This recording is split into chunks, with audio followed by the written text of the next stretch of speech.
that straws the drink, if you will, for the Cardinals. 1982, the last time these two teams met, so they resume this in-state rivalry of sorts this afternoon from South Bend. Ball State starting off with the basketball. Very unique style that they have for their type of offense and defense that we play. We'll get into that as this goes along. Get you a look at the starting five for the Irish. Yes, we have that starting five for Notre Dame, and you know they have somewhat traditional positions, even though Notre Dame plays kind of a 4-out, 1 in, and they want to run. Ball State is very interesting on the other side. They play very much a positionless style. How does positionless work, dare you ask? Well, we'll get into that, but as we show you Ball State's starting five, it was interesting when those starters were called to start this game. Several different players ran out on the court at the same time. That's because whoever's considered a back, a crasher, or a key, those are the positions that Coach Sally has come up with for his team. Positionless basketball, that's what he calls them. Whoever's a back, all runs out for whoever is the starting back on the floor. So it's a very unique idea. And we'll see how it all plays out, Kelly. Really just a second year of trying out this system for Ball State. And he spoke to the fact that the starting five doesn't matter that much, and maybe doesn't matter as much as players think it does. How many times have we seen a player come off the bench and be the leading scorer or make a clutch shot? So basketball is a team game. It takes everyone on the bench. I think that's what he really wants to get along to his team. It's funny, Jen, on the other side, even though Notre Dame just went to their bench, Notre Dame historically, with Niele, Ivey, and under Muffet McGraw, plays a shorter system and a shorter bench. So it's a different style for both these teams. A little miscue there between Miles and Citron. Turns it over, and Allie Becky taking advantage. Ball State leading 3-0 so far in the early going. That quick sub off the bench. Number 33, Lauren Ebo, transfer out of Texas, joining the Irish this year. Here is Dara Mabrey, a name you should know well. And you know that result well when she shoots it. 3 for Mabrey. Dara Mabrey was born to shoot threes. The entire Mabrey's sister group. Mabrey saw an opening. Not a player necessarily known for her defense, but she's gotten better, and that was good on-ball defense by her. Coaching at some level. And took this team, as I mentioned earlier, to the championship game in the MAC last year. They were rewarded with a pick of second in the preseason poll in their conference. Mabrey lines up and up. The fieriest, brings that passion. I think some of that is because she's the smallest of the sisters, and she's always had to bring that on the floor, but you can tell she's one of the leaders of this Notre Dame. Ball State swinging it around. Kiefer. Ball rebounded by Watson. And Miles says, let's go. You can see that tempo is there for Notre Dame. Transition defense, and more specifically when it pertains to rebounding, you have to know which players are getting back on defense and which are crashing. So that's really the only difference between these players. To figure out, wait, guard, forward. It doesn't have anything to do with offense. Good steal there. As Ball State could take the lead on the breakout and do. A couple of good, quick possessions there off the media timeout. Notre Dame being a tad careless with the bat. She does other things that are just incredible. Shot from the corner. Won't go for any Roush. Here is Miles. Oh! Via Miles. She doesn't do anything in a boring way. You know what I mean, Jen?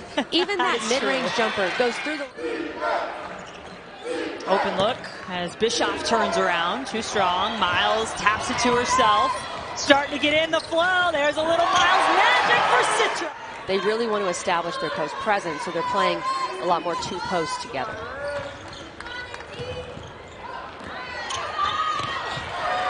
Wide open look on the inside. 781 threes combined, which is over 2,300 points scored just on their three-point makes. Michaela Mabrey, the oldest sister, is now sophomores as well with Citron and Miles, so I'm sure they can help take her under their wing. And she's going to be a fun player to watch. They get up in passing lanes, forcing Ball State further away from the basket and really forcing them to play too much outside of the perimeter. Mabrey left open in the corner. See that look in her eye? She's going to put it out there. Ebo with the block on the defensive end. Here is Mabrey looking for fun. I can see that. Jen, I want to correct myself here. There was a little bit of a difference in different places, but the Notre Dame school record for threes is 8, made by Sheila McMillan versus St. John's back in 1998. The Mabrey record, which both Marie... And now a lot of Notre Dame fans really excited to see what she can do as the only freshman. That's not even on the floor at the moment. She's been quiet, and she has been out there, to your point. And I think part of that, Coach Salih told us he wants her to be more aggressive. And forget help side, especially in transition. You need to find Dara Mabrey beyond the three-point line. Bransford. Both free throws good back by in Bransford. The game here, Jen. Well, it's about time. Becky, yeah, she's back. I think she's got to be aggressive, look for her own shot. In terms of how to prepare for this. So he had a choice, Kelly. They could have come in and just tried to sit back, take a lot of time off the clock. But no, they said they wanted to come in here and play their game. But trying to anyway. Nothing coming easy. Good spin, but the block from Marshall. Oh, Miles, come on! Quarter number 2, now with an opportunity to finish the quarter with the basketball. Trying to get one last shot off. Citron spinning and making.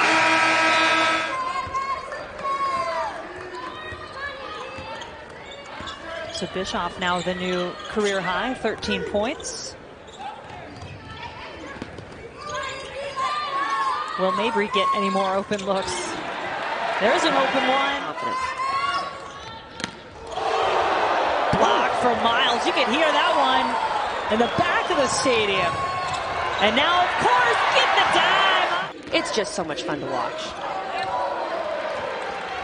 Good defensive stop there. It is Mabrey looking for the dish. So now kind of figuring out how they fill that void. A couple of players who can help do that. And you see there is some good size on this Irish team. Kylie Watson, one of those players. Lauren Ebo, another. Citron did well to keep it in and feed it. Real issues. And she was electric. I mean, she was great, but it's tough when you rely on just one post player. They currently have 3 5 players that they feel good about in Watson, Ebo, and Marshall. That is different from last year's baseball broadcast where we're talking about a perfect game or something. But you basically come into every Notre Dame game on triple-double watch for Olivia Miles. She's hit one of those targets. She's now in double figures. Something else on your wish list, I think, Kelly, as we talked about. The first thing I asked you coming on the air, what do you want from Notre Dame today? You said more Olivia Miles. Okay, well, I think we've gotten a pretty good serving so far.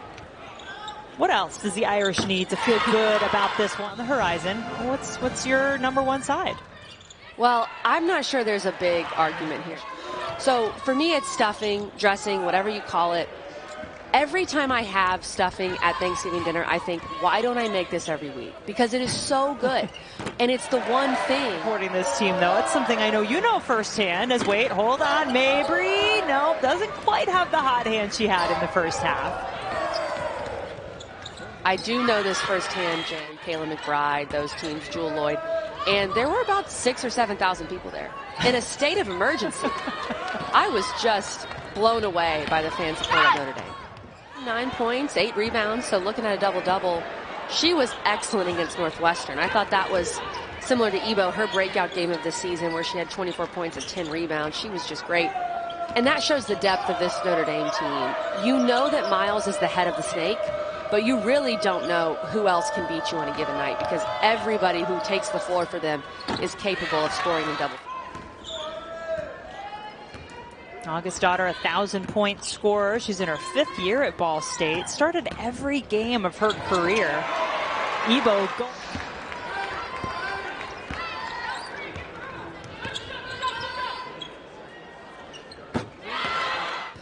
to draw that charge, moved up into Miles. I think that's a good call by the official. It was on Sydney Bolden, her 4th personal. She's been one of the better players offensively. See her speech before the game. I thought it was just so well done. And she shouted out Coach Ivey, who was her teammate. Coach Ivey was a freshman and tore her ACL when Gaither was a senior, but they developed 2. I had North Carolina 4 and NC State 5. My biggest question mark with Notre Dame was replacing Maya Dotson, because I thought at times last year she was low-key their MVP, was what she did defensively and rebounding the ball. By Olivia Miles, and she's jumping up and down. That's her 11th assist, throwing an alley-oop. But, Jid, you know what? You don't really have to have questions when a team has Olivia Miles. I think the post questions have been answered so far. We'll see when they play a little better competition, but the post play has been very good for them.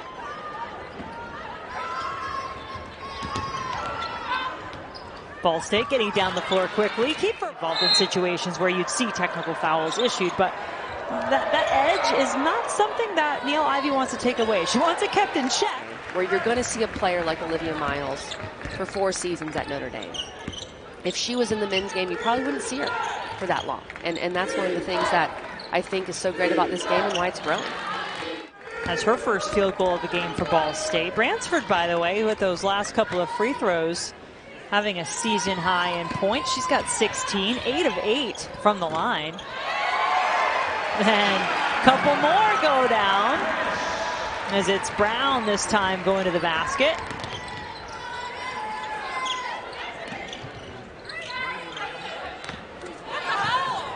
Wide open look. This group hasn't played as much together, and so they're learning how to do that. You've got Brown at point guard. She's Olivia Miles' backup, but you want to get her some minutes. You want to get her some reps, because you're inevitably going to have those games where someone gets in foul trouble. And 12 in the second half. Brown working her way to the basket. From the free throw line, 2 of them there. She's got 6 in the quarter.